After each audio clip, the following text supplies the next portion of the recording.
Today's episode of the Inside EVs podcast is brought to you by eRange EV Tyre. eRange EV tyres are specifically engineered for electric vehicles.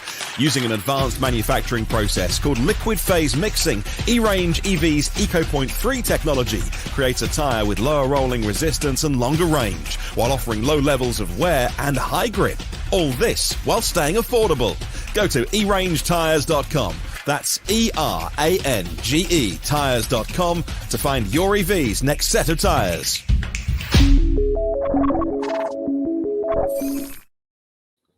Hello, and welcome to the Inside EVs podcast for March the 17th, 2023. This is episode number 154. Thanks for joining us. On today's show, we'll be talking about the Kia EV9 design reveal, Volkswagen ID 2all concept debut, and the opening of the first V4 Tesla Supercharger site, and much more. I'm Domenick, Inside EV's editor and forum moderator, as well as the host of the new channel, YouTube channel, Drive Electric with Domenick. Joining us today is the most distinguished gentleman, Mr. Tom Malogny, senior editor at Inside EVs and host of the YouTube channel, State of Charge. And of course, Kyle Connor joins us from the majestic, practically palatial halls of Autospec Studios, where he produces high voltage videos for a number of YouTube channels. Welcome, everybody. Morning. Good morning. Morning, And guys. this morning, I believe your palatial Autospec Studios is located in Austin, Texas. It's a tiny home in Austin, Texas. Oh, really? Yes, Oh, and really? it's been awesome. It's so cool. Oh, is it like a Airbnb or something? Yep. Well, came for South by Southwest, and of course, like the whole city was booked up, and so decided to look on Airbnb, and for like $600 for a whole week, we got a tiny home in this tiny home community, and it's been awesome. It's so neat. Oh, that's pretty cool. I have a friend who has who was living in a little place like that. You know, like a little plaid neighborhood of like tiny houses. It's the coolest thing. I love it. All right. So I guess let's kick this thing off with what we've been driving this week and then get to some news. So Tom, we talked about this the past couple of weeks a little bit, but finally your video of the tour of the studio and interview with GM's VP of EV ecosystem, Haas Hassani, is now live. So maybe explain to the new listeners real quick what EVlive is, and then maybe tell us what your big takeaways from your discussions are. So yeah, EVlive is a new online, it's a one-way video service now. They're going to expand it to two-way, but right now it's one-way. You can see the GM EV specialist. They can't see you, and they're basically there to answer any of your questions. They set up a studio outside of Detroit with all different charging stations, DC fast chargers, home charging equipment, GM vehicles. Now they're obviously there to sell GM vehicles, but not specifically, it's not a hard sell, and they don't actually, that's wrong. They're not there to sell the vehicles. They're to sell EV, and they don't really talk about like, a specific vehicle unless you ask. You say, look, I really want to have a Bolt. Okay, they can drill down on all the details on the Bolt. But if you're there just to ask them questions about electric vehicles, like, listen, I'm thinking about getting one of these things, but I need to drive 500 miles once a month to go to my grandma's house or whatever. How do I deal with that? And they could talk about, finding public charging stations and how you use them. Common questions that seem to be major pain points in people transitioning to electric vehicles. A lot of it's centered around charging, let's face it, but they ask them questions about, battery life, and even, the personal throw them a question about recycling. What happens if these are going to end up in landmines? They'll explain why they won't. I think it's a great service, and I think this is something that's long overdue. Educating the public is going to be an enormous piece of the puzzle in electric vehicle adoption. And we've known this for a long time. The Inside EVs community and the people here, a lot of stuff elementary to them, but you got to understand we're still electric vehicle adoption in the US, I think, was at 6% last year, which is tremendous, because I remember the days where we're like half of 1%. So it's increasing rapidly. But you got to understand, still probably 80% of the country does not understand anything about electric vehicles. How you charge them? Can you plug them into a regular household outlet? What type of charging equipment do you need? Do they go on fire? Like, are they safe to charge in the rain? And so they set up this site. It's called EVlive.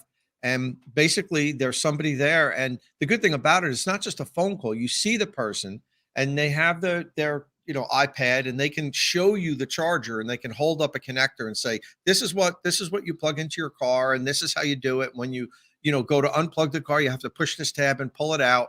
And that it kind of normalizes it. So it's a great service. And I think other manufacturers are going to launch similar services as the years go on, because I think they're going to realize they have to, and they don't want their customers learning everything from GM.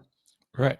I mean, it's a great way to also to educate customers, but it's also a kind of sneaky way to maybe, get on a customer, just recruit potential customers, I guess, right?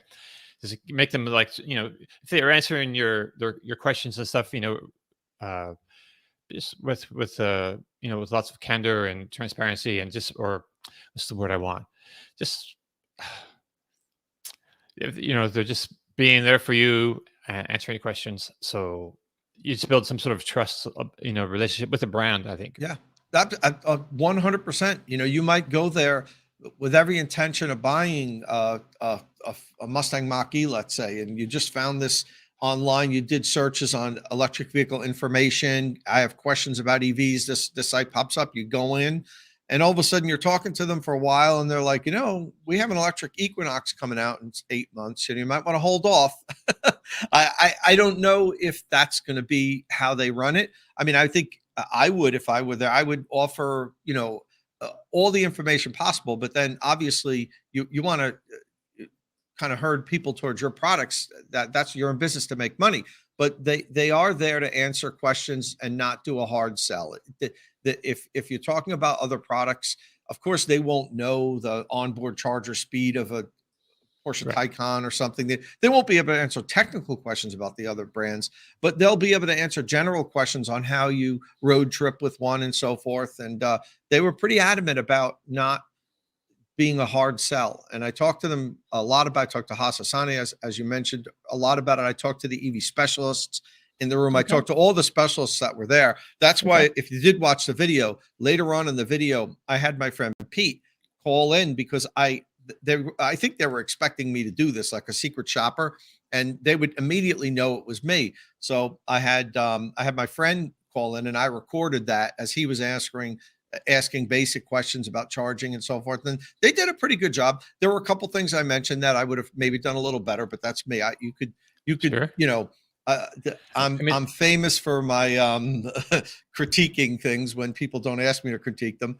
But I think they did overall a good job. There's one thing I will point out. When I was in the studio, they have a DC fast charger, and they were showing me, see, look, we show that we have a CHAdeMO connector. So if people have questions about CHAdeMO, they go to say an Electrify America charging station. They want to know, why is that blue connector? What's that for? We can explain that's for this.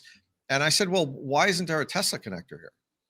And it was kind of like, a little bit of a break of silence. And I said, look, if you really want to be brand neutral, you got to get a supercharger in here with the Magic Dock, because your customers are going to be going to those stations. It's true. And if you really want to show people how to charge, you're going to show them how to use a CCS station, how they can't use a CHAdeMO station, but then how to use Magic Dock on Tesla, because your customers are going to use that.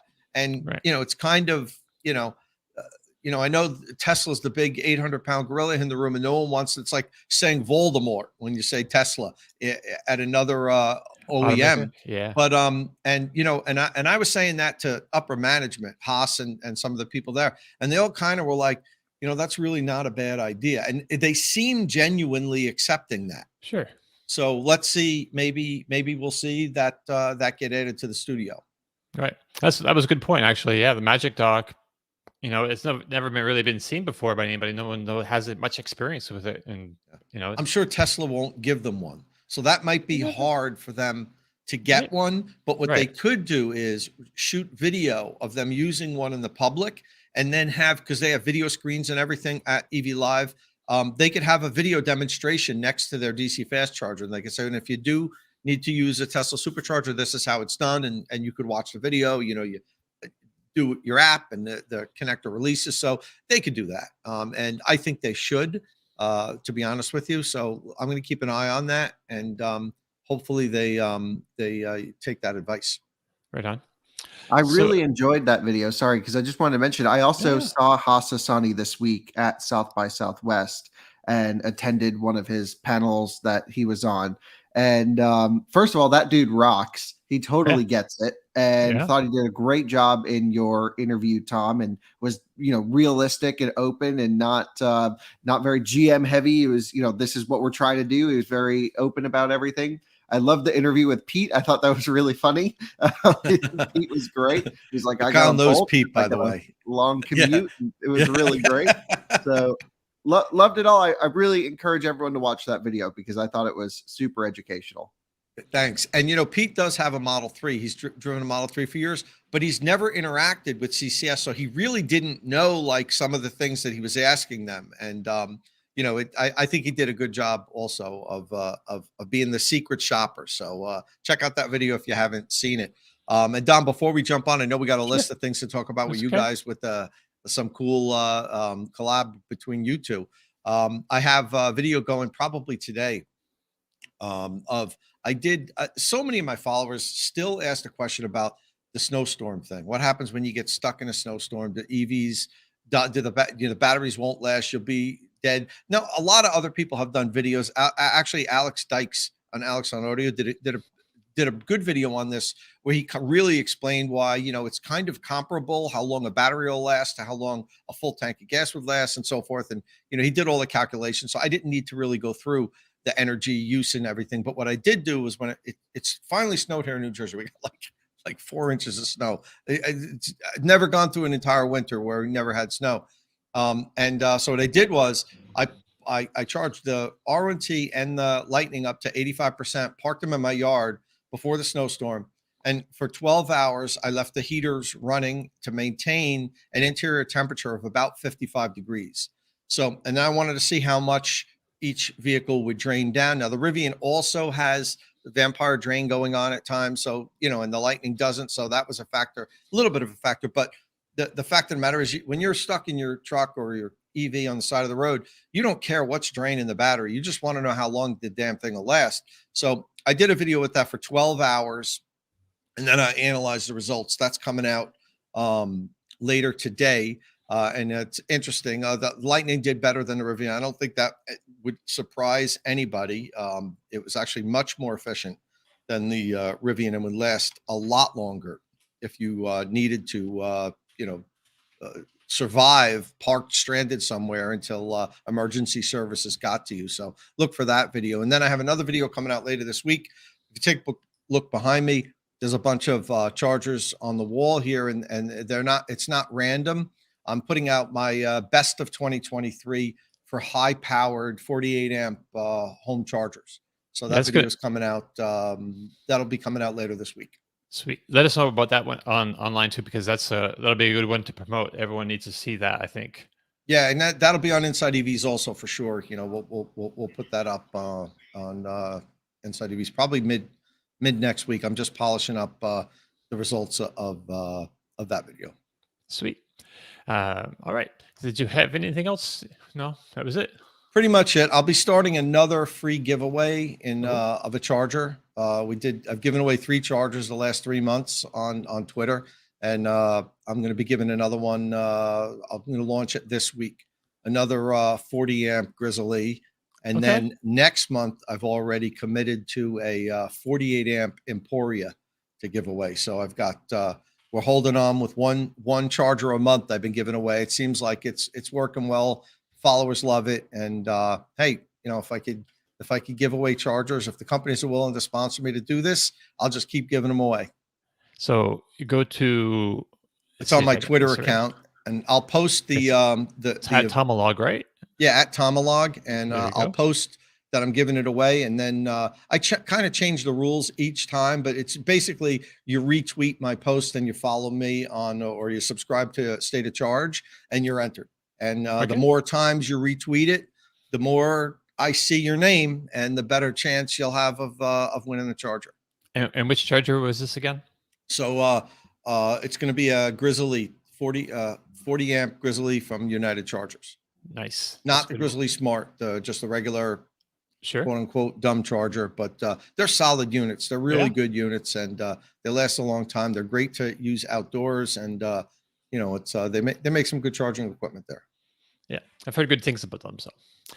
So Kyle, as usual, you've had a pretty busy EV-filled week, and you've published several different vehicle driving reviews. But I wanted to start off with news about your Model S Plaid yoke. So I understand that Tesla is now offering round replacement wheels, like go crazy with it.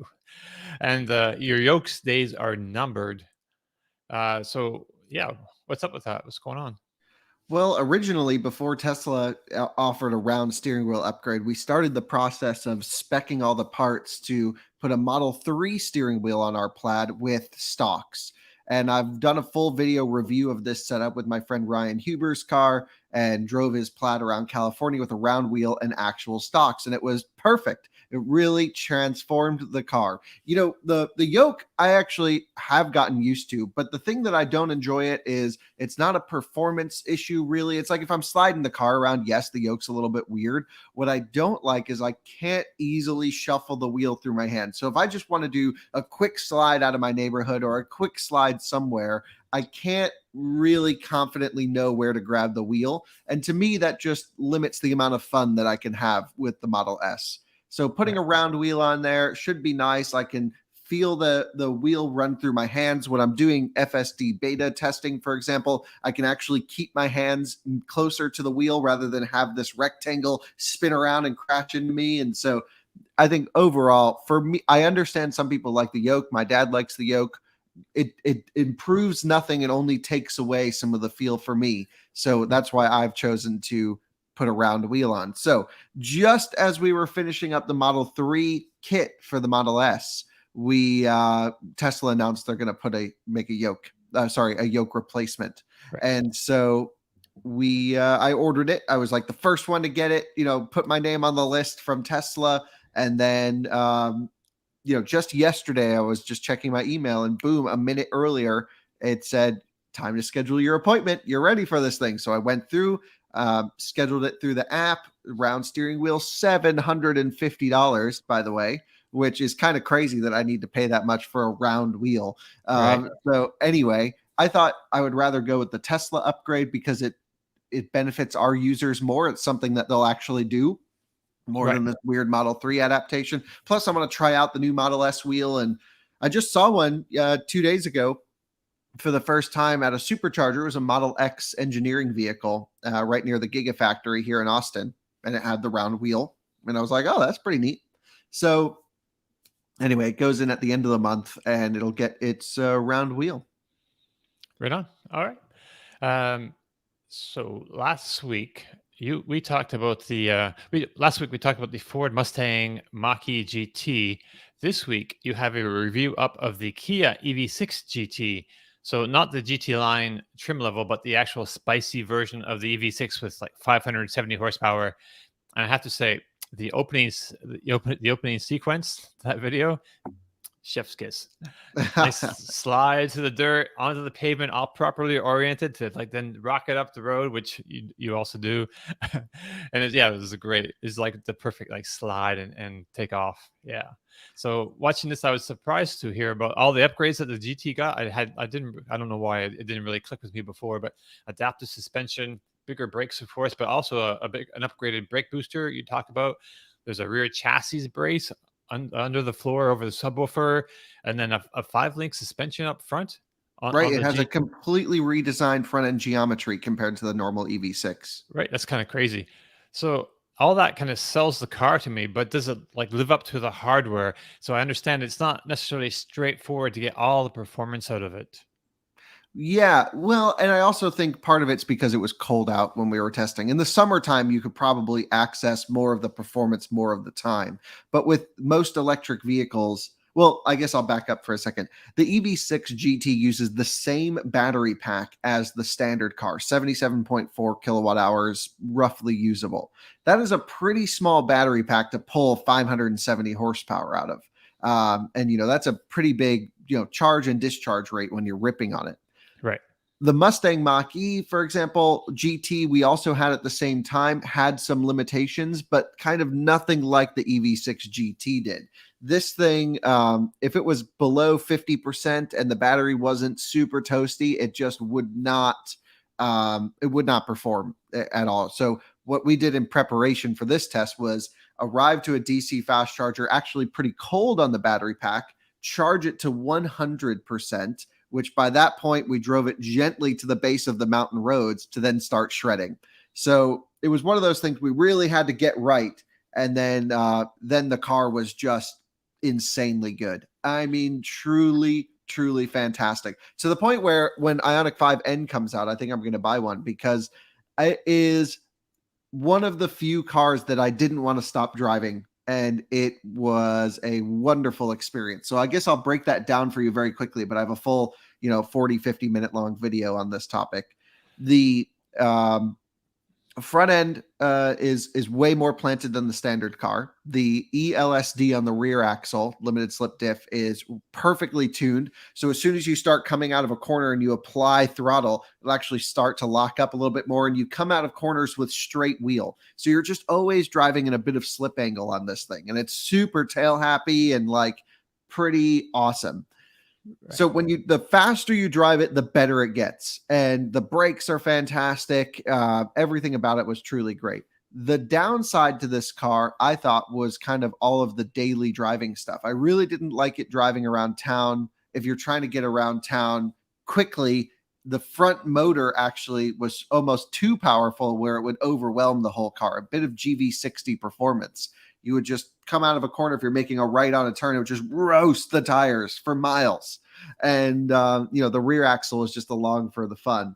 As soon as you can start using the weight of the car and really sending it around, that's when, the thing really comes alive. So we also did a range test on this car. In addition, Max did that. And, surprisingly, it actually beat its EPA range rating in our highway test, which is unlike the Koreans. It's the first time we've seen that from them.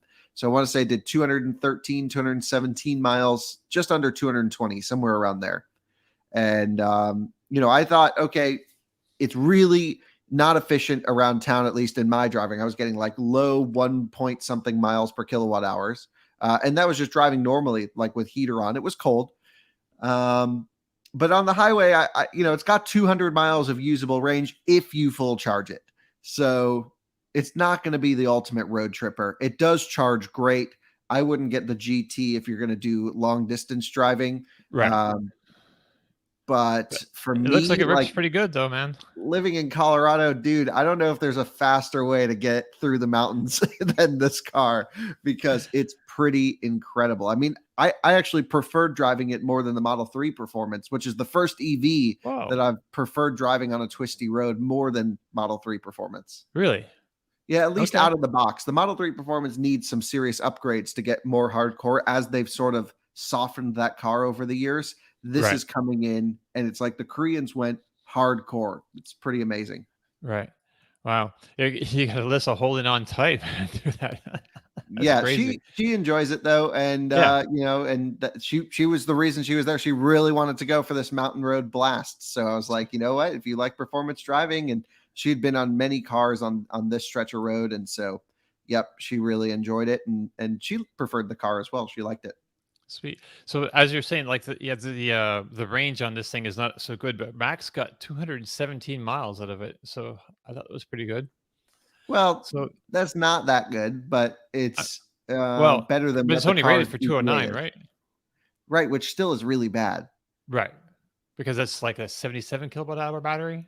77, and like if you look at a non-GT, they're rated for mid 200s. I think almost 265 miles if you go for a standard one with a big battery. So that's a huge hit.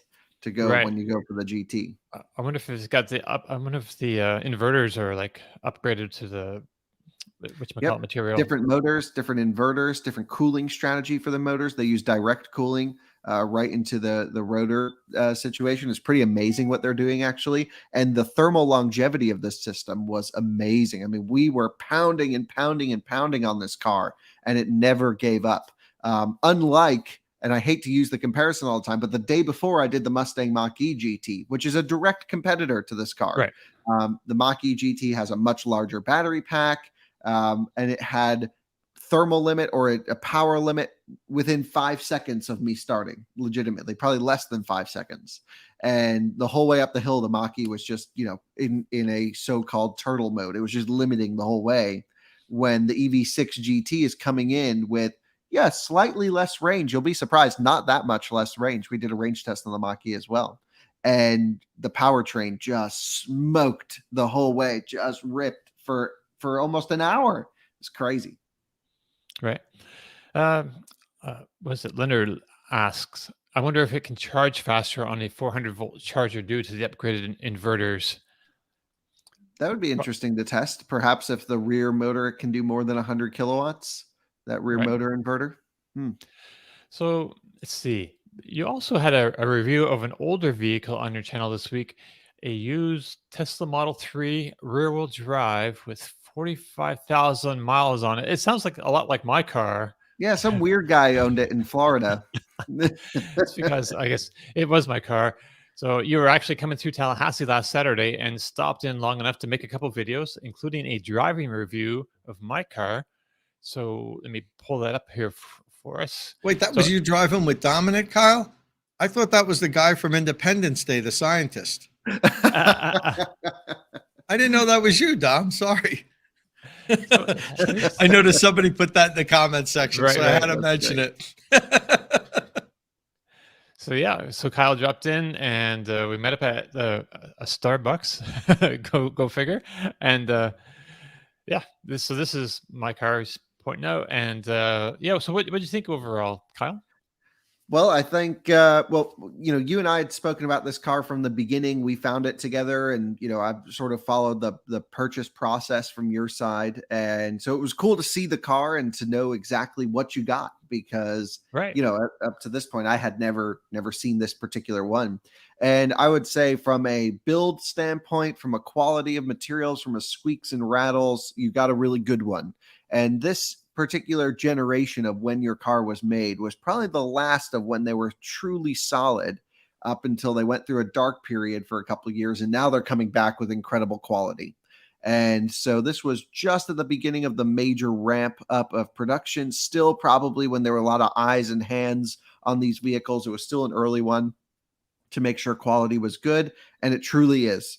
The long range rear wheel drive, I think, is the sweet spot for Model 3. You get, 250 kilowatt charging. You get, fairly good efficiency, especially if you run the aero wheels. And overall, I think you made the right choice going for this over a Bolt by far. Now, it's not all perfect for you. You do have an onboard charger. I guess it's a temperature limit out of reality. What is it? The PCS board issue? Right, the PCS issue. Yeah, that's definitely. So I can only right now. I can only charge at, I think, 16 amps instead of 48 amps or 40 amps. Right. Right. But your DC fast charging is not affected. So what I would do is just charge at 16 amps until it actually explodes. And then, just then DC fast charge it till you're ready to replace it. Because it's not cheap to fix that issue. It could be up to $2,000, I think, according to something I've read online. There's a few articles, because this is a common issue, I guess, for 2018 Model 3. So if you're buying a 2018 Model 3, you might want to check to make sure there's not a what do you call a little message, error message when you bought the car, the message was there. Right, but there's two messages. You didn't notice it. Right, there was two messages. There was one about the ownership transfer or something, and then. But that would go away, and then this other one would show up. But I didn't notice the second one showing up, which would have, I don't know, could have really done anything about it, or wouldn't really understood anyway exactly. Right. I just would have assumed because charging power. Right, could be the voltage at the shop. Who knows, right? Right.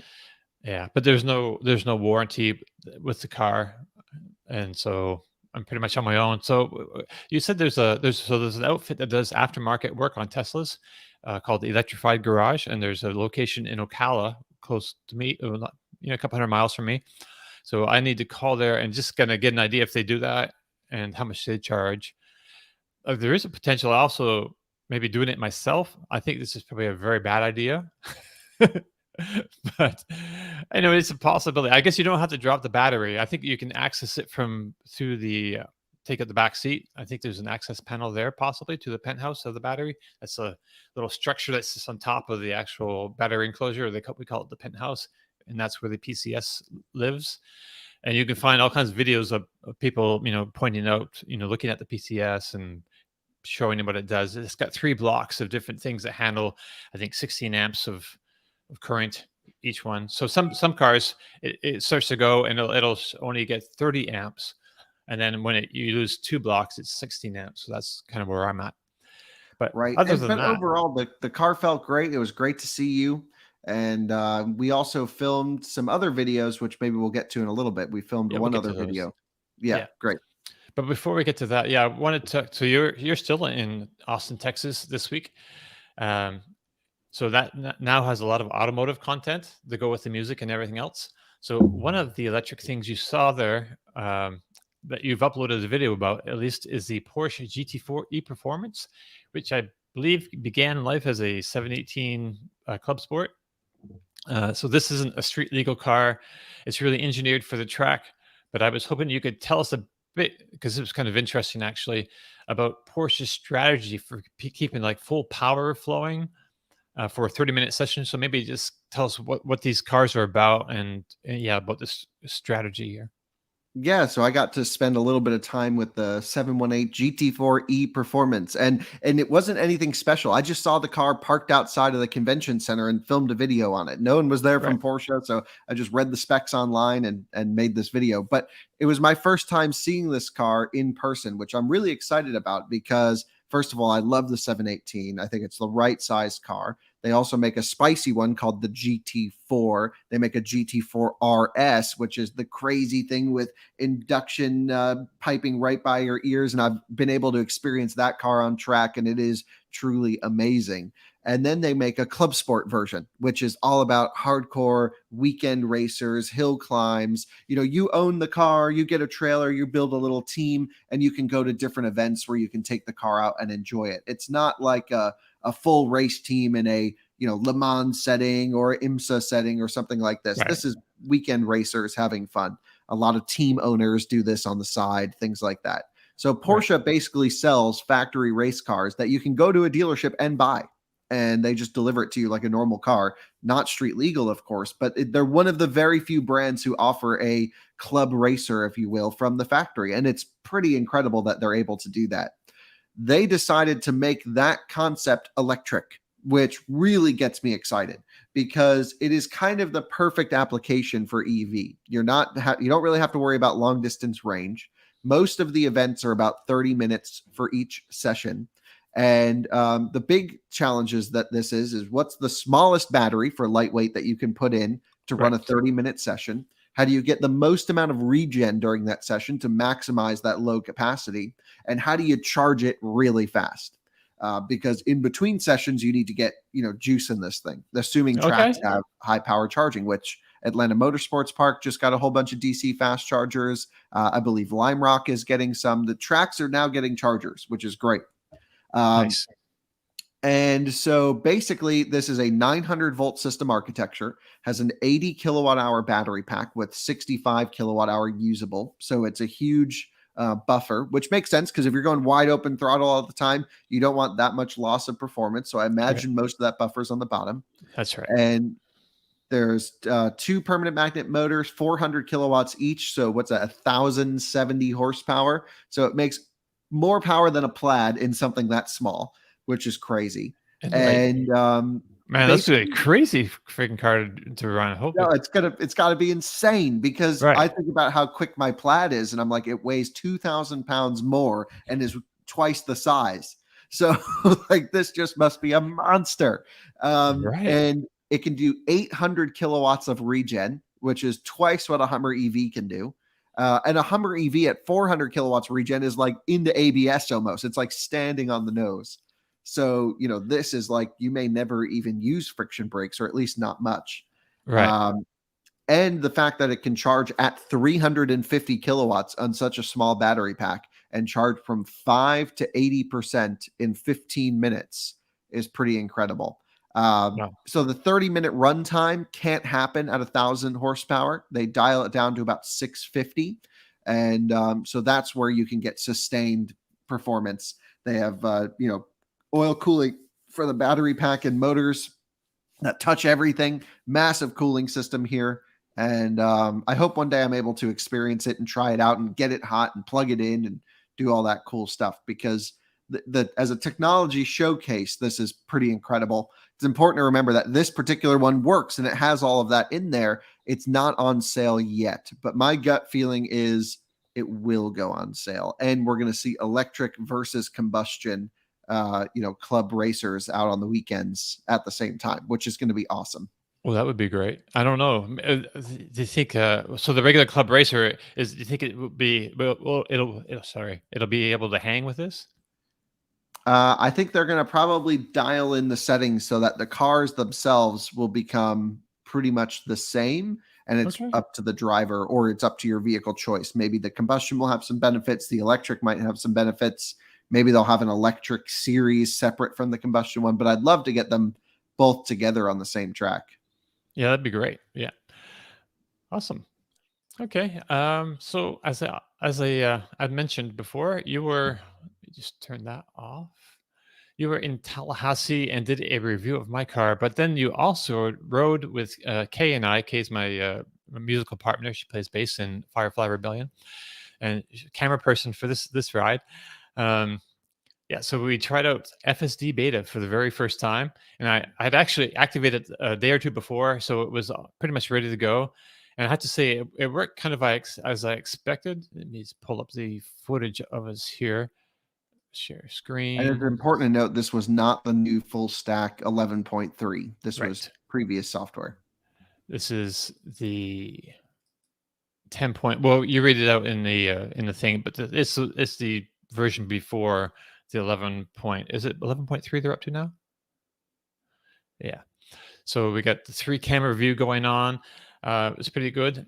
So I have to say, yeah, it worked kind of like I expected. I've seen my fair share of videos from other people, and I've seen it do pretty amazing things, but I've also seen some really bad, dumb things. So in our first drive, it didn't obviously kill us, and it performed some things quite well in a number of situations. Usually when it involved getting close to other cars, like weren't traveling in our same direction, it kind of fell on its face, becoming super hesitant, and sometimes it just like stopped, like in a non-ideal situation, or slowed down abruptly where it shouldn't. It was kind of odd.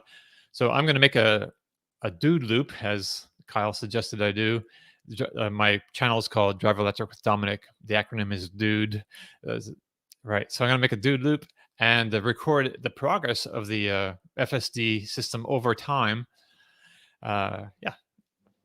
So I don't know if anyone has any questions for me or not. Well, I think that'll be good to see a loop. I mean, try and make it difficult and try and run it at, same type of time of day during, peak traffic or something like that. I think peak traffic is the most interesting because that's about how it operates with other cars around it. And, if there's no one else on the road, in my experience, it always does a pretty good job of getting you there. But it's how it interacts with other cars. And we've done a couple videos now where we've had cars following a car on FSD beta and got the outside view. And that's where you're like, oh my God, this looks so weird going down the road. Like you're definitely going to get pulled over. So I'm really looking forward to trying the new software. Everyone keeps asking if we'll run it in the hogback. We will. So that's going to happen as soon as my car gets the update. And Dob, make sure part of that loop goes through that sketchy neighborhood where you guys drove, because I guarantee if you drive there enough, you'll catch something going on the side of the road that will make your video just go viral. Like something's going to happen there. It's going to be like a fight outside a bar or something. The guy's pants will fall down to his knees and something hilarious. So make sure it goes through that sketchy neighborhood. So I need to get some my USB in there so I can back up my camera, my Sentry camera. Set up a camera that's always shooting outside also. Even Maybe if you don't use it, you could just use it on the times where it catches something really wild. Because if you watch this video, Kyle points out, he's like, you can tell we're in a bad area when there's a bar on every corner.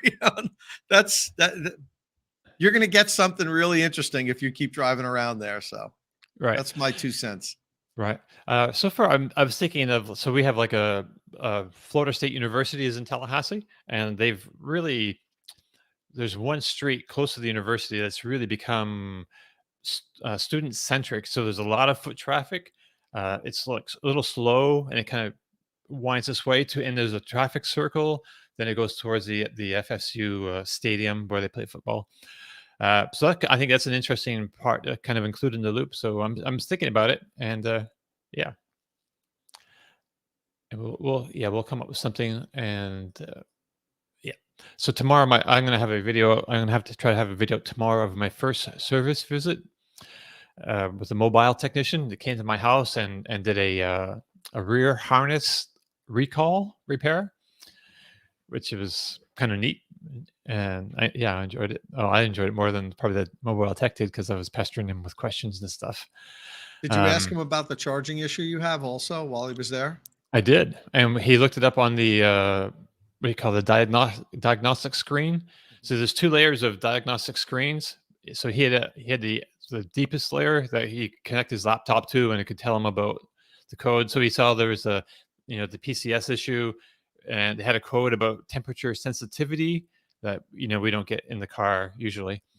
And then on his laptop he could see the recommendation is like replace the PCS, right? Because at first he wasn't sure that was really the problem, if it really needed to be done like that. But yeah. So my follow-up question would have been, you think you can come on the weekend and just do this for cash for me, and we won't tell anybody? I'm sure they lose parts in their mobile service van every now and then. I mean, Dom, come on, you got to try to make things work. I'm not from New Jersey. I don't know how all that works, man.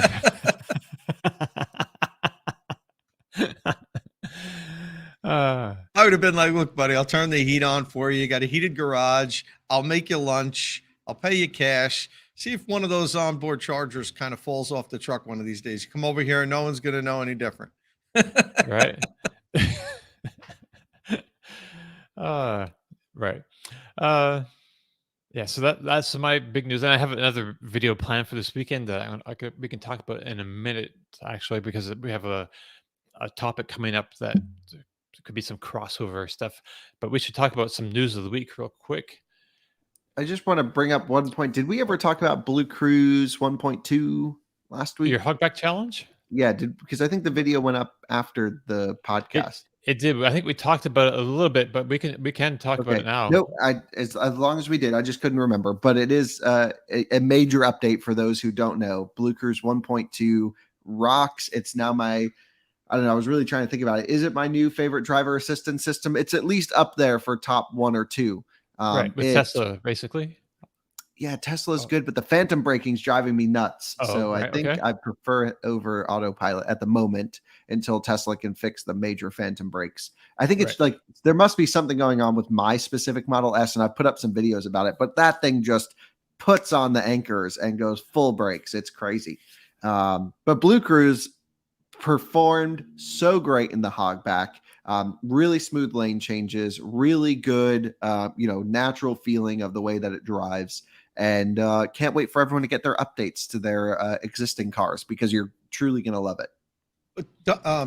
Kyle, you were impressed with the previous version anyway, right? Well, it was one of your, if I recall correctly, you thought they did a really good job. It just, it's that much better now, or am I misremembering? Nope, you're misremembering. I kind of didn't like it before. And I almost didn't even use it before, because it just does this every time you go anywhere. Have you? You have it in your Lightning, right? Yeah, and it's pretty steady unless it's windy. If it's windy, it ping pongs a lot. But it's other than that, I'm happy with it as is. I can't wait to 1.2. I mean, I use it all the time, and but the ping ponging is annoying. But yeah, it was just kind of a mess system. Like I wouldn't, the old Blue Cruise wasn't like bad, but it could not handle many situations. I didn't like the way that all the graphics and user communication would work. It just seems like so many things have been updated for 1.2 where it's there. I mean, there's still room for improvement. We point all that out in the video. I think there's a lot more safety components Ford should add in, especially if you're not paying attention, things like that. We actually awarded it no points there. But the actual user, kind of feedback in 1.2 is awesome. Mach-E Vlog also has 1.2 on a test vehicle this week. So keep an eye on their channel for updates. I'm going to go watch some of their stuff today because I'm curious to see what they think. But I was really, honestly, truly blown away with the system. Very few systems get updates that are presented as so small, but are so huge to the user. Big improvement, yeah. So it was pretty amazing. When do you think Tom can get this on his truck?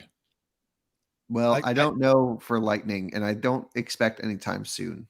Yeah, that might be following up a little bit, but I will say Ford has emailed me like last week saying, when can we get you a car with the Mach-E with 1.2? And I haven't even responded yet. I've just been backed up with stuff. Yeah, I'll get one I have soon. This truck. I could loan you. Just make them update your truck. Yeah, I mean that would be cool. But as you said, Kyle, it's probably not ready for that vehicle yet, and I don't think they would give it to me unless it was solid, because I'm going to show what it's doing, and if it's not working well, that wouldn't be a smart decision on them to give it to me. But I'm sure when it is available for Lightning, they'll probably push it out to me pretty early. Mm-hmm. I would imagine so. Right on. All right. So I want to talk about some news. Kind of missing Martin here today. He had a family emergency, so he can't be with us. He should be with us next week, we're hoping. So I guess the big product news of the week, literally, is the design debut of the production version of the Kia EV9. So it's going to have its full debut at the upcoming New York Auto Show, but we don't have all the tech specs yet. It's on the EGMP platform, so it could have a lot of similarities. It's most likely going to have a lot of similarities with the other EGMP platform products from Hyundai Motor Group, the Kia EV6, Ioniq 5, GV60 Genesis. This is a true 3-row vehicle with seats big enough to accommodate full-grown adults, at least for shorter rides. And I can pull that up here too, I guess, if I knew what I was doing. So this is why we miss Martin. For other reasons too, but especially for getting all this video work properly shown. So that's the GV60 on the screen there, showing that, and it's going to slide over to the EV9, which it looks, it's a lot like the concept, basically. So I was saying it's a true 3-row vehicle. And it's got the seats can accommodate full-grown adults, at least for shorter rides. So we have a walk-around video on our post here that you can see now on Inside EVs. And the vehicle that Kia's allowed us to see was a 6-seat configuration. So the second row seats have this cool party trick. They're like captain chairs that can be spun around to face the rear seats. So I don't know, Tom, what do you think of the EV9 so far? And I don't know if you've seen it, but do you think the rotating second row is like a practical selling point? So the thing, I did not see the rotating second row, to be honest with you. I've been traveling this whole week. I just got in like 4:00 in the morning last night, as a matter of fact. But I quickly watched the video, and I love how this thing looks. I mean, it has me wondering if I should cancel my R1S order. I definitely want to check this out, because I mean, this. I think they nailed it with the styling. This is a good looking vehicle. Right. It's large. We're looking at the interior a bit right now. I wanted to get to the second row though, because that's kind of like the neat. There's like 2 captain's chairs like this, and he should show them spun around at some point, but I'm not seeing it here. Maybe I should go to the in the post. Actually, here we go. Scroll down to the. Yeah, there it is. Here we go. Right. So I don't know, Kyle. What do you think? Would you want to be driving backwards? Is I don't know. Maybe it's a cultural thing. I mean, we did this when we were kids, like us old timers, when we were kids in the back of station wagons. We used to be often a set of rear-facing seats in the back of station wagons for kids. But and the kids would also get sick, car sick in the back. Yeah, I don't see why not. Seems cool. Yeah, well, I mean, you could just put them straight if you don't like going backwards. Like, at least you have the option. So, like, that's cool. I think overall, styling nailed it. We know the charging performance is going to be good and probably better than Ioniq 5 EV6 GV60 because they're going to have to put a bigger battery pack in this thing. The 77 kilowatt hour pack is going to have to become the standard range version, and then there has to be a long range that's 100 kilowatt hours, I hope. Do you know if they've released any of the tech specs on it yet? Yeah, no tech specs. Okay, I expect it needs 100 kilowatt hours usable. Yes. I think, at minimum, because this is now a family SUV. You're going to go take it and do stuff with it, and it has to be no compromise. They need a cheaper one for low end entry level price, and they could charge 80, 85, well, maybe 79,999 or whatever it is to get whatever tax credit. We know they produce a lot of their SUVs in the US, so it's very possible this will be produced in America. I don't know if that's been released or not. I kind of think it is, actually. Okay, great. So that's good. So tax credit friendly here. And we don't know enough, but I will say, to Tom's point of canceling R1S and going for this, Colton, who does our detailing channel, lost his mind over this thing. And he's like, we are 100% getting this over R1S now. Wow. And I'm like, well, we don't know the tech specs yet, but he's like, we know it's going to charge so much better. And it's already got all the really sorted good tech that eGMP stuff has. So yeah, I think it could be good. There's a lot of electric SUV 3 rows coming on the market now. Volvo EX90 comes to mind. True. As sort of right up there. If Kia can win on the tech, and we know Volvo's tech isn't going to be super class leading, it's 400 volt system architecture, 250 kilowatt peak charging, but most chargers in the US will not be able to charge that car at 250 kilowatts. Most will do about 200, 205. If this can come in and get 300 kilowatt charging and have all the great driver assistance stuff and everything that Kia is known to have, they could freaking own this market. So we'll see. They did it with Palisade and Telluride. They might be doing it again here. If they can build enough of them, that's the thing, because they've got some great product up there, but they don't have the volume of production. I feel like to keep up with the demand, right? Well, anytime you have a hot car, you get a big wave, and then you got to project this out for many years. So we know the first year when this comes out, it's going to be hard to get one. After that, it shouldn't be that bad, especially with the economy going down over the next few years. Potentially, I don't know. I'm not that's not my expertise, but if the economy stays in this frantic state, then, I don't expect there to be huge demand like there would have been, a year and a half ago. Right. I think Volvo can hold its own against this just because of maybe more of a premium experience on the inside, and just, Totally. Also Volvo brand faithful. Yeah, and I think it's different classes of vehicle, but you're going to go for, do you want Swedish style and luxury, if you will, or do you want Korean tech? Unfortunately, you can't put them all into one, because that would be the ultimate collaboration, is to have Kia and Volvo get together and build that.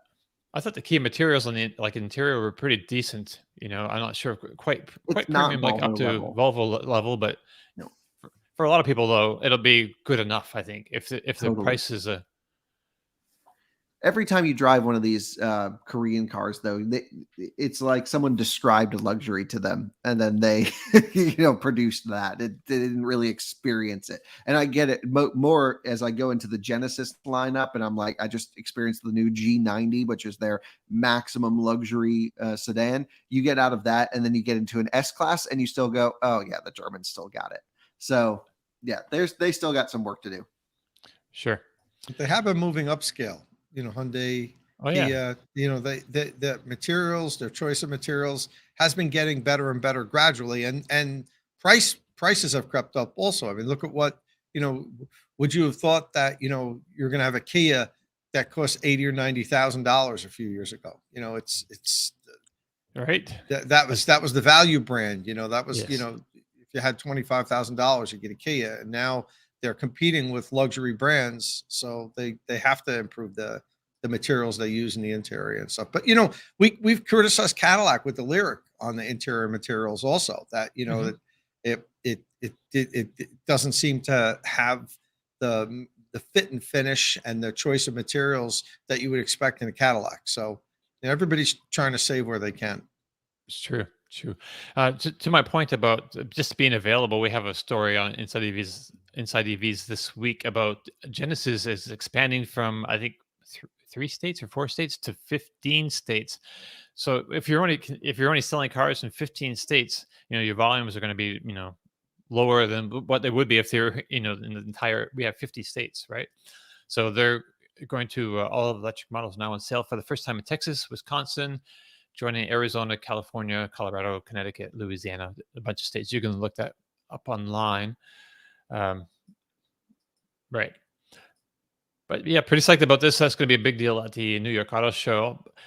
But yes, I think they're only adding 2 states, Dom. I think they were available in 13, 13 and states, now they're right. available in 15. So Right. it's not like they really went out there and just it was one of the big criticisms that I had. When I see these limited rollouts in a few of the original CARB states, it's like it smacks of compliance cars. I know it's not, they don't really need them anymore, but coming from following the industry so long, that's how the automakers used to do it. Just build enough cars to meet compliance and sell them in a couple of states. And it's a shame they build these really nice cars and don't make them available to everyone, and even the original rollout of some of the vehicles, it was weird. Like they had all the typical CARB states, California, New Jersey, Massachusetts, but then there was also Utah and Louisiana. And it was like, how did they pick those 2 states to add to the CARB states to sell their vehicles? I wouldn't think Genesis would be a big, Louisiana. I wouldn't expect Genesis to be a hotbed there, but Right. to me, they've got to make them available everywhere. Every manufacturer should make them available everywhere. If they're in limited supply, okay, they're in limited supply. Instead of every state getting 100 of them this year, whoever orders them first gets them. But I hate this when they just give them to a few states and block out customers in 3/4 of the country. Right. So let's move along. I think to the next item. We have the next biggest product news this week involves a much smaller car and one that we probably won't get here, but it's still a pretty big deal. Volkswagen debuted the ID 2-all concept, and we'll throw that up on the screen as well. And you can see that maybe. Oh, that's a whole presentation video. I would just scroll down to the photos. Yeah. There's a whole bunch of stuff going on there. Throw that up. Okay. So Volkswagen has debuted the ID 2-all concept, which they are pitching as a new people's car because its big selling point is a more affordable price. The production version of this ID2 will start at under 200 or 25,000 euros, which is about 26,600 US dollars today. The ID 2-all is the first vehicle from Volkswagen to sit on the smaller MEB entry platform. So this is the first front-wheel drive MEB car. So this is a concept, but it looks very close to, I think, to what we should see that come to production. It's got 4 doors. It's about 9 inches shorter overall than the Volkswagen Golf. But it's got the wheels are pushed to the corners, so the wheelbase is actually less than an inch shorter than the Golf's. And because of the drivetrain, they say it actually has more interior space than the Golf. So that's pretty interesting. Has a 166 kilowatt motor. That's 220 horsepower, so that it can shoot to 60 miles an hour in less than 7 seconds. So not quite Golf GTI performance in a straight line, but quick enough, I think, to be fun. Targeted range is 280 miles on the WLTP cycle, which is not huge, but it's still not bad. I think it'll be. I look at that and I think 250 miles probably, and it can be charged from 10 to 80% in 20 minutes. And we can add Kyle back. Welcome back, Kyle. Thank you. I don't know what happened there. I don't know either. So Tom, I was just saying, so you just missed this part, but so it's got 280 miles of WLTP range, which I translate in my head as 250 miles EPA, maybe? Probably less than that. Okay, probably a little less than that. It can be charged from 10 to 80% in 20 minutes, which is pretty good, right? So Tom, how big a deal is this car, do you think, especially in light of the fact that Volkswagen also has an even smaller car coming out for under 21,000 euros? It's getting affordable electric range, electric cars that have decent range over 250 miles, say, is paramount for the whole industry to move. You know, we can keep talking about $80,000, $90,000, $100,000 SUVs that, 5% of the population can afford all day long, and that doesn't move the needle. These kind of cars move the needle. But we already have one. We have a Bolt. So it's not like it's not like, the people's car. Oh my God, Volkswagen finally, made a vehicle that's how'd they do it? It's basically the same price as a Bolt EV, and the Bolt EV looks like it's bigger than this. Right. The one thing that the Bolt EV looks like doesn't do that this can do is charge quickly on the road. But for vast majority of Americans, I think that that doesn't matter. That can charge at home. It really doesn't matter if it can charge at 50 kilowatts or 250 kilowatts for a lot of people, because they just don't exceed 250 miles of driving in a normal day. So I love it. I think it's great. Every manufacturer should be selling a $25,000 electric car that can go 250 miles. And it's good to see that this is again, but it's not, I think I got the impression from some of the articles and stuff that I read that, oh my God, look what Volkswagen's doing. They're reinvented the wheel. They made the people's car, which is what Volkswagen stands for. They came out with the Beetle, and it was like an affordable car for everyone. And look, they're doing it again. It's like, well, wait a minute. Chevy's been doing this for 4 years now. Right. So, cool. I love it. It looks really cool. I probably would even choose one of these over a Bolt if I had the opportunity, if they were, next to each other, if they were both available today. I like the styling of it. I like even the size. That would be a really cool daily for me. But, all right. This is what we should already have these from everybody. So good on Volkswagen for bringing it out. Where's Ford's $25,000 little runaround? Where's the Kia and Hyundai's and all the other, say, value brands? Where's their sub $30,000 EVs? GM's coming out. They say the Equinox is going to be a $30,000 vehicle that's much bigger than this. So to me, the Equinox would be even a more important vehicle than what Volkswagen's doing with this little runaround for basically, only a little bit less than what GM's going to be bringing out with the Equinox. Right. Sorry to throw cold water on it. I think it's great. I just, my reaction is kind of to the reaction of some of the articles that I read. It was almost like, finally, we're going to have an affordable electric car that can go far. But we already have one. So. Right. I was looking I thought we had a link to, so that we have a picture of a product from Cupra that may be also on the, like, similar size to the 21,000 euro car, because I want to bring that up too.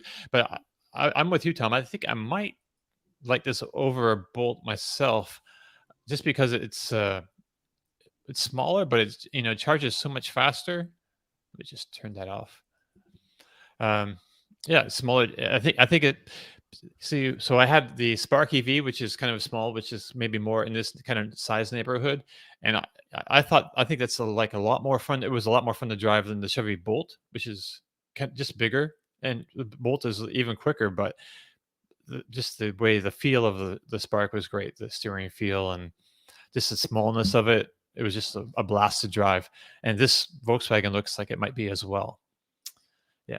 Kyle, I like it. It's a concept, so I have to hate it, but Right, I right. like the idea of it. A small Volkswagen hatch that's electric that you can get pretty cheap and bang into curbs and use it as a city car in Europe. That's the thing.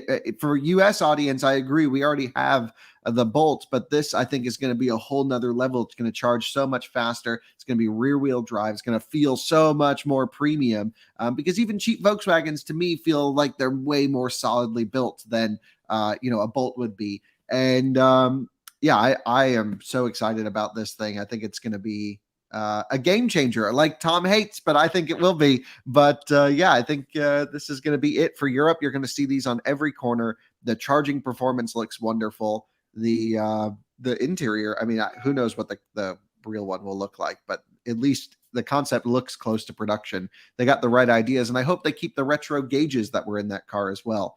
That was nice. I like the little screen actually right in front of the driver. I had it's just a small screen, but enough to see your speed and things on, but it's not in the way of your view of the road. Kyle, I think it's front wheel drive. You mentioned it's going to be rear wheel drive. I think this is going to be front wheel drive. Yeah. Oh, okay. Yeah. I have not researched any bit of it. So maybe I like it a lot less now. Sorry. And I didn't throw cold water on it. I know it sounded like that. I love it. I think it's great. And understand I was coming at it from kind of an American centric point of view that we have the Bolt here. They don't really, that's not, available in Europe, but this is going to be for Europe. So, I definitely, should point out, I think it's great. It just seemed like my reaction was to the articles that I read, like, finally we have that, and maybe that was a European centric point of view. Yeah, finally, what would they're going to have Europe. You have 500. But the Zoe was really affordable, wasn't it? But that Zoe kind of sucks because it's air cooled and it's not very premium at all. And it doesn't handle that well. Like, I've done Nürburgring laps in Zoe and we've gotten it up on two wheels. Like, but that was 8 years old. 8 years ago, they were selling the Zoe. I would imagine. Yeah, but they still are now. I think you can buy one. I don't think so, right? Didn't they? Or just up until a couple of years ago. The one I drove was pretty recent. Right. And I don't know. I think it is a big deal for Europe because you get like the Dacia Spring and then this, and this is a much big upgrade. Yeah, the Dacia Spring is very minimal, bare bones, kind of no frills kind of car. I mean, it's great for some people, and if it's a great niche, it gets people in more budget. And it's basically an electric Golf, which everyone drives Golf there. Yeah, right. We need these sub $30,000 electric vehicles that can go far, like 200 miles, 250 miles, that a family can use. That's in order for us to really start to see adoption tick up. We need more affordable electric vehicles because we have great EVs out there now, but they're super expensive, most of them. So I mean, look at even Kyle. How much does the EV6 GT cost? What's the base price on that? Well, if you get a base EV6, they're like 40. The one I drove was the GT. Yeah, 62. Yeah, so I mean, you're going to get options and stuff, and it's going to be 70 grand. There's so few people in this country really can afford a $70,000 car. I mean, in anywhere. So we really highlight the cream of the cream here, and we're fortunate enough where at least Kyle and I can go out and buy these cars and use them, make videos, and then sell them. But that's not reality. Most people don't live in the sphere that we live in, and we need proliferation of cars, say 35,000 and under, that can suit family needs. And I think we're going to get them. We're going to start getting them between now and like 2025. I think we're going to start seeing them come out from most of the automakers. And this is a good first step for Volkswagen. And you know what I wish they actually did was to bring what was it called? The ID2 Life? Was that the name of it? The boxy fun one? Right. I think they scrapped that. Yeah. Yeah, but that was the best because it looked so great. And it was like a little mini G-Wagon that was about the size of a dinner table. And it was just a box with wheels. It was awesome. I think it was a step too far for maybe some of the more conservative higher ups in the company. I think it's such a shame. Yeah. And I think this is kind of taking the place of that, actually, this ID2 all kind of concept. Leave it to Volkswagen to make things unexciting very quickly. Right. BMW had years ago, I was able to see some things that I think most of the public didn't see. Back when I was really involved with BMW in their progress, if you remember when the i3 first came out, it was called the Mega City car. That was the code name before they named it the i3. They also had CFRP frames and designs for the inner city car and the intra-city car. So the intra-city car was kind of like an i5, bigger. It was almost like a crossover, like Mustang Mach-E type of a vehicle, which was going to be bigger than the i3. And then they had the inner city car, which was a tiny little 2-seat, CFRP frame, ultra lightweight, ultra efficient, 5 miles per kilowatt hour. Back in 2012 when they were designing this, and that the whole I program, we've talked about this on the podcast before, kind of got reined in, and BMW said, we're going to kick the can down the road for another, once there was a change in leadership in BMW. But if that hadn't happened and they continued with what they were developing, we would have gotten a tiny little, fully electric, super efficient inner city car that would have been so cool. I definitely would have had one of those. But yeah, that sounds pretty great, would have been. But it may have failed because look at Smart in America. Unfortunately pulled out. But like wouldn't have done well here, Kyle. Yeah, but it's the cars that you and I love the most.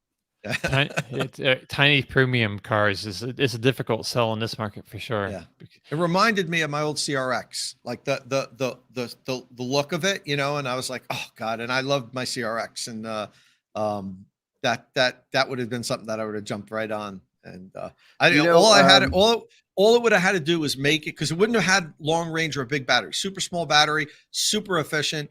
The tiny little tall, skinny, narrow tires, like they would have been even more narrow than the i3. Wow. Because this thing was for people that lived in cities that just needed to get around the city, and I just wanted it to make it from my house to my restaurant one way, because I had a charger there and a charger here, and like it was 41 miles, and I'm like, okay, if this thing has EPA 55-mile range, I'll do it, because I'll drive slow in the winter and I'll make it. But that was that. I was so disappointed when BMW kind of like pulled things back and said, "Oh, we're gonna wait a generation before we go all EV." But I hate to say it, it might have been the right decision for the company, investment wise, because they were pouring billions into what they were doing with BMW i, with the CFRP frames and the light weighting and the aluminum and all the extensive use, and they were building these amazing. The i3, I know we've said this before, it's such an underrated car. It is an amazing feat of engineering. Watch Sandy Munro's video on that. When he did it, he was like drooling over it. He was like, this thing, it's he said something like, I feel like I got teleported 25 years into the future and I'm looking at a car from the future, what BMW did here. And I know a lot of people looked at it and were like, that thing's ugly, I don't like it. It was an engineering marvel. So I see so many comments about the CRX here on the side. People are commenting, was so cool. Yeah, I had a CRX SI, which was the sport version of it, and I put a nitrous oxide kit on. Remember you talking about that. With a 60 horsepower boost, and I drilled out the shifter, so the button was on the top of the shifter. So I had to reach under the dash to turn the tank on. It was a wheel like to spin, and once it was on, the system was operated, then I had the button on the shifter, and that was so cool. At low speeds, nothing could beat me. I mean, a Mustang 5-liter, a Vet, anything from like for like a street light to street light. The car weighed 1,800 pounds, and I like doubled the horsepower that it had, and that was a blast. That was such a cool car. I just wish you still had that car, because I could just picture you and just like hitting the NOS button everywhere. Kyle, if I just got uber rich one day, I swear I would find a CRX SI and totally restore it and convert it to electric. And I'm sure it's totally doable, because of that high shelf behind the two rear seats, underneath there where the gas tank was, I'm sure there's enough room for somebody to put a decent sized battery in there and run it. That would be awesome. But I mean, probably to do it right, I'd probably be into it for like 75 or 80 grand, to really do it right. And that's just, I can't spend that money on a project that I'll sell 8 years later for like $5,000. Right. Yeah. Maybe if you're lucky. Domenick, I just want to add one piece of news that I don't think is on your list, Sure. which is Martin would be pleased about this. Bollards saving lives. I don't know if you had seen this Citroen Ami go a little bit too hot into a corner in Monaco on the F1 circuit, I believe, Right. and rolled over and smashed roof first into a bollard, saving people, by the way. Yeah, From there's getting people on that killed. sidewalk. Yeah, so that was awesome. And Borrowed strike again. so I've so to seen a speak. whole bunch of different clips from like different places, but now there's one where they've like taken all of the video footage and put it into one. So you get the interior views, the exterior views, the climb up the hill. And Oh, really? It's got all that? Yeah, Okay. it's truly one of the best videos online at the moment. I don't think anyone died, so that's good. We can laugh about it. But wow, the Citroen Ami needs a wide body option because that thing is top heavy. Right. Kyle, when I first saw it, you didn't see it, but in our team's chat, I sent the link to Dom and Martin and said, "Is Kyle in Monaco?" Yeah, that's right. Well, that is really something I would do.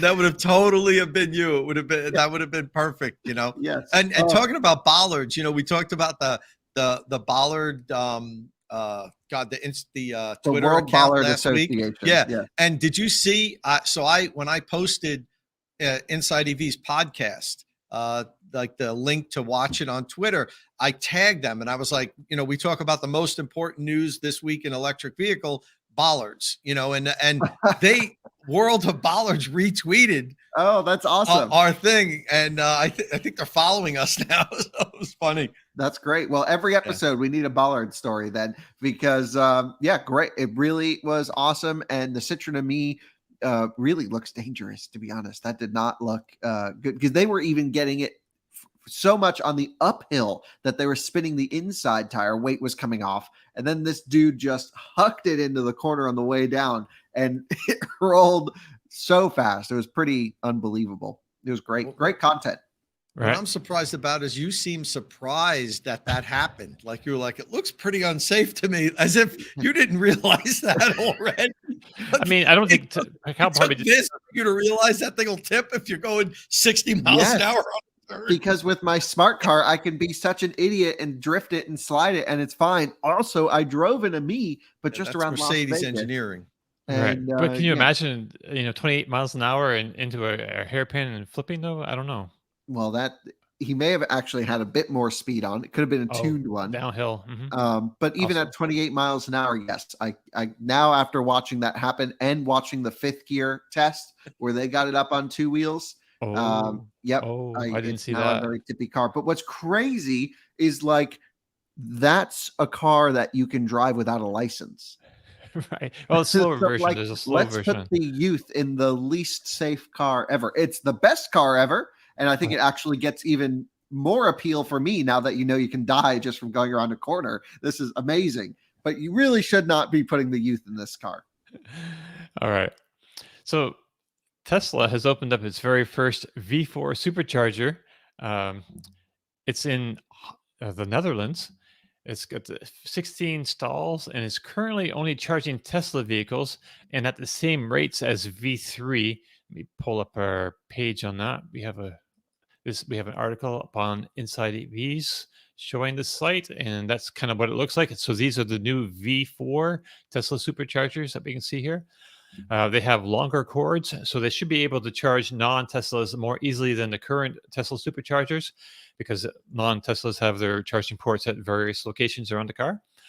They're also rated for 1,000 volts and 615 amps, which should be about 600 kilowatts, I believe, when all the power is eventually unleashed. And I do have a picture actually of the little stop screen, and let's share this other one on Twitter. So there's an account on Twitter, Esther Kokelmans, has a picture up here taken at the V4 supercharger, and it shows the rated voltage 1,000 VDC, 615 amps, rated duty cycle 100%, operating temperatures IP54, rainproof, okay, all that. Yeah. So Kyle, have you booked a flight to the Netherlands yet? I did. And I was going to go and film this, but now I'm not so sure it's worth it, because here's the thing.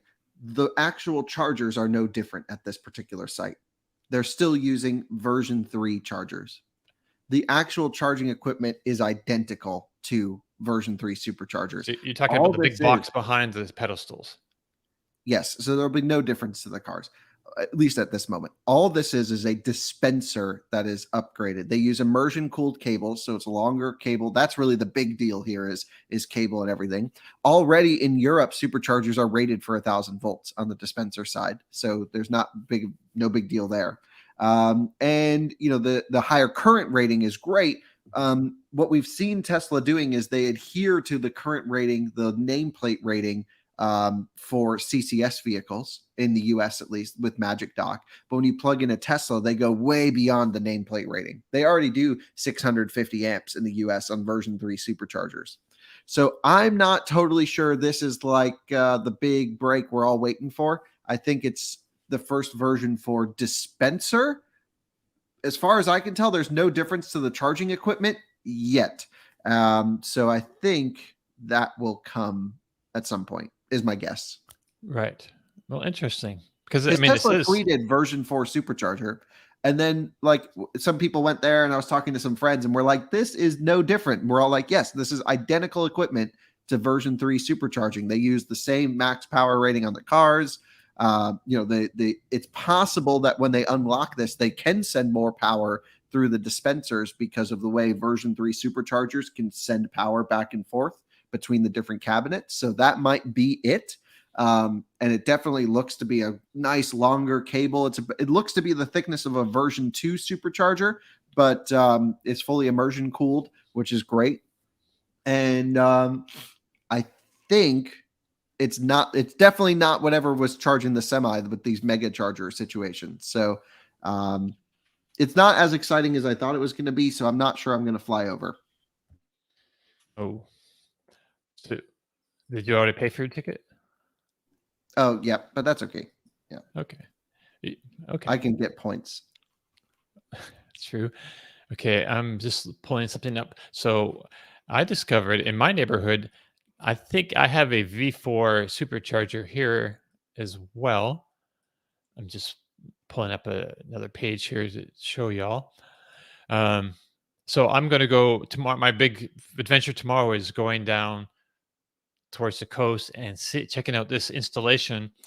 It's not even on the official, let me share this with you, the official Tesla Supercharger map. So this is the Tallahassee area that we're looking at.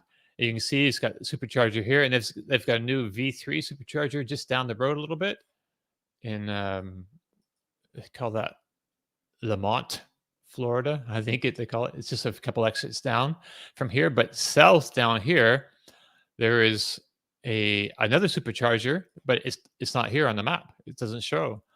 But we have members of our local Sustainable Tallahassee Ride Electric Club members who have gone and spotted this, and it's still not open. So it's got pedestals, and they're all covered up.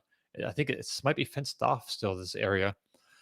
But from all indications, it's a V4 supercharger. But, What indications do you have? Well, one is like the mobile tech that came to visit me. Yeah. I asked him about it, and he said, "Oh yeah, I just stopped by there because he had a customer on the coast he was helping, and yeah, I just stopped by there. I stopped by the V4 supercharger." Oh, V4, you say?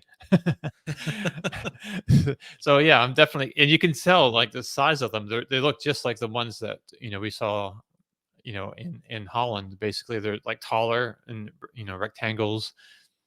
Yeah, so I'm pretty sure that's Well, you better be going every day. Start putting yeah? some miles on and start filming that process. Right. Well, It's I'm not possible sure. the US will get different chargers than the ones that are in Europe. Right. See, I'm not sure. Yeah, I'll have to go down and see what's going on there. So I'll try to have the video up by Sunday if I can. So yeah, that's my project for the weekend. Okay, great. Awesome. Okay, so what else do we got to talk about today? Tesla, speaking of Tesla, they turned down $6 million in public funding for superchargers. I thought this was kind of interesting, and maybe we want to talk about this for a second. So the state of California offered them $6 million for supercharger sites to help, put up this big. I think they had some really big installations in particular in mind. But Tesla is refusing the money because there's a stipulation involved that they would have to offer a payment method, a different payment method in addition to the current one of like charging through their app. So if you want to charge a CCS car at a Tesla Supercharger now, you have to download the Tesla app and use that to make your payment through. So there are a ton of opinions about this, and some of them from long-time EV advocates I know are disappointed that Tesla is forcing people to go through its app. But Tom, you're also a long-time EV advocate and have specialized in charging. So what are your thoughts about this? So I agree with most of the people that I've read that are that think that there should be alternate payment methods. People shouldn't be forced to use an app. I know it works really well, and I love using the app. And for me, I would always use the app. I whether it's Tesla, even Electrify America, but we don't. The three of us here, and I don't know what your opinions are, but we don't represent a cross section of Americans and of people that are driving, so we have to consider everybody's needs, in my opinion. And there's plenty of people, like, believe it or not, I have a friend who's 52 years old. That's not that old. I mean, it might sound old to Kyle, but it's not. Trust me. And he has a flip phone, and he refuses to get a phone like a smartphone. I have a friend like this. Yeah, so he just refuses to get any kind of. First of all, he held out from getting a cell phone forever because he didn't want to be bothered. He just want people to be able to reach him whenever they need to and all that stuff. So like this guy virtually can't get. You're telling them if all the charging stations are, you need an app to buy them. He can't get an electric car. And there's like my in-laws. My in-laws have been talking to me about getting an electric car. They like the new Mercedes SUVs. They've had Mercedes in their family for a while, and they wouldn't. I don't know how well they would function with and dealing with an app to get their car now to initiate a charge. I know Tesla makes it so easy. You just link it to your card and you plug in. It works. You don't need any payment method because you've done that ahead of time. But for these chargers that are going to be available for all makes and models, I think there needs to be a payment method outside of an app available if you want public funding, so that it can be available for anybody that can just pull up, doesn't have to download an app. What if your smartphone is dead? The battery's not working or whatever. You forgot to take it with you, and you need to charge somewhere. You need to be able to pull out a credit card and charge. Could you imagine if gas stations, you needed an app to buy gas at a gas station? But a lot of gas stations do have apps where you can download. They encourage you to download and save you you don't money. need it.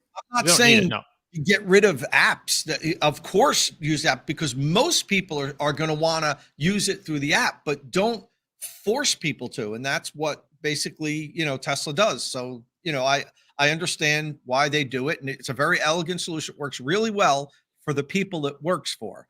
But if you're going to take public funding, it needs to work for everyone. That's my position. So here's what Tesla should do, in my opinion. Rather than adding credit card terminals to every supercharger, which are one of the biggest points of failure in the EV charging industry. But wait, Kyle, let me interrupt 1 second. But why are they? They work on gas pumps all the time. Right. Yeah, it's mostly environmental damage, water intrusion, heat, sunlight, because they're not under covers. Canopies. Right. Yeah. Well, design it so that it's not a problem. Sure, but here's what I think would work. You're okay. Here's what I think I've seen work really well at that, future charging station in Zusmarshausen that I filmed, the one with the 70 DC fast charging plugs. You pull up to a Tesla supercharger, you take your CCS connection, Magic Dock. However, I know you have to manually activate it with an app today, but you plug it into your car and it gives you 5 kilowatts. And you got 15 minutes, and you just walk to a point in the middle of the station, perhaps with a terminal, and you swipe, tap, Apple Pay, whatever you want to do, and Google Pay, and activate that charger from a kiosk in the middle of the charging station. And I think the kiosk method could work perfectly for Tesla. I think it could work perfectly for almost every charging station because you have 2 or 3. They're going to be relatively minimal use because most people will use an app, but you need them available for everyone. They can be a cool point to actually educate EV drivers when they're not in use as to how much power the station's pulling, where's the power coming from, what cars at what percent, so you can shame the dudes at 99%. And I think this could be a really cool communication way to accept payment, but not have to actually use a point of sale on every single terminal that's there. I like this idea. This is good, actually. It works really well at this station in Zusmarshausen. They have 2, I believe, kiosk points, or maybe just 1. But I remember standing in line once and I was like, okay, we definitely need more than 1 kiosk here to activate my fast charging. Because as a foreigner, I couldn't actually download that app and get it working. So I needed to use the kiosks. Most people who went there plugged in, activated with their app, and then it went to full power. But yep, I think... need a central pay point like Nathan is saying. I think this is the best solution for Tesla. That's interesting. I wonder if they would even consider that, though. I mean, because they're going to turn down. Is there so the big NEVI money is coming out soon? Does that have stipulations that they need alternative payment methods as well in theirs? It's not as stringent as California. I see. And they actually just changed the word, or they more narrowly defined the wording, because the way it was originally written, I think some of the automakers didn't understand if it meant you needed to have this or you needed to have this. Now, there is talk about the necessity to have alternative payment methods, but they don't specify that. And from what I understood and I didn't dive in and really read the whole thing, but I read other people that did summaries of it, was that Tesla will be okay with the way that it currently sets up to be able to get the NEVI funding. But I didn't really dive into the deep document and reread the new terminology, and it still looks a little vague to me, to be honest with you. Sure. And there's also the matter of, maybe Elon can be kind of stubborn. I think when he decides this is the way things need to be, that's the way things are going to be. I don't think he doesn't change his mind too often. Well, sometimes he does, but sometimes, like some sticking points like this, he's like, he can be very, blinders on. This is the way it's going to be. But we'll see, because this is $6 million, not a whole lot of money for Tesla, really. Pennies. But yeah, it's like pennies. But for a company like Tesla, that's insignificant. Right, so they don't need the play. The NEVI funding is significant. Overall, that's. Yeah. Overall, it's like $7.5 billion. So like five of that is NEVI, and then there's another program 2.5 that just opened up. Actually, $2.5 billion that just opened up as well. That municipalities and states and other regions can apply for funding from the other pool of money. Yeah.